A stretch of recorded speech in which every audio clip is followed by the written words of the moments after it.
Vous avez une boule dans le cou, dans le dos ou derrière votre oreille? Vous devez savoir ceci. Certaines personnes peuvent constater l'apparition d'une petite boule ou bosse dure sous la peau qui peut apparaître dans différentes parties du corps, notamment sur le cou, derrière les oreilles ou même dans le dos. Ces bosses, appelées boutons ou kystes épidermoïdes, sont des lésions qui apparaissent souvent suite à une inflammation localisée d'un follicule pileux. Zoom sur cette pathologie inesthétique et gênante. Très inesthétique, le kyste épidermoïde se présente souvent sous forme d'une boule bien arrondie et indolore. Il est généralement bénin et contient une substance liquide ou solide, due à l'enclavement d'un fragment d'épiderme dans la couche sous-cutanée. Il peut néanmoins constituer une gêne, une infection et peut même nécessiter une chirurgie. Zoom sur les kystes épidermoïdes. Qu'est-ce qu'un kyste épidermoïde?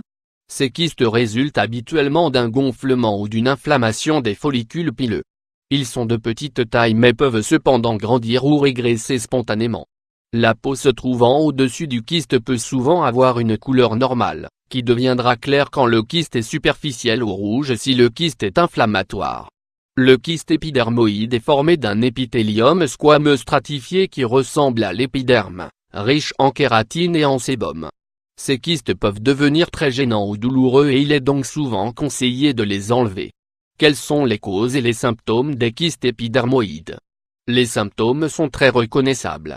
La petite bosse indolore est le principal symptôme. Mais si le kyste est infecté ou enflammé, d'autres symptômes peuvent apparaître, une rougeur de la peau, la zone touchée devient chaude, des douleurs vives et aiguës au niveau du kyste. Les kystes épidermoïdes sont généralement causés par la folliculite, qui est un gonflement et une inflammation d'un ou de plusieurs follicules pileux. La folliculite est souvent formée par des poils incarnés ou par le blocage des pores de la peau, provoquant ainsi un excès de sébum. Diagnostic et traitement. Dans la plupart des cas, un examen de la peau par un médecin spécialiste suffit pour faire le diagnostic d'un kyste simple. Mais en cas de doute, le médecin peut demander une biopsie, une échographie ou une radio qui peuvent exclure d'autres conditions. Cependant, le traitement dépend de l'état du kyste et de la gêne occasionnée. S'il est petit et indolore, le médecin peut vous prescrire des antibiotiques, par voie orale ou locale, pour calmer l'infection. Dans le cas d'un kyste rouge et douloureux, un traitement chirurgical est indispensable. Ce traitement consiste en une élimination du kyste, sous anesthésie locale. Une incision est donc faite sur le kyste, qui peut être facilement retiré.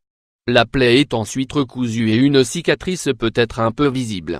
Un pansement avec un antiseptique ou un antibiotique en crème ou en pommade peut être ensuite appliqué sur la plaie pour éviter des infections et favoriser le comblement de la cavité. Généralement, la plupart des kystes qui apparaissent sur la surface de la peau peuvent être retirés car ils sont inesthétiques ou ils sont situés dans une zone de frottement.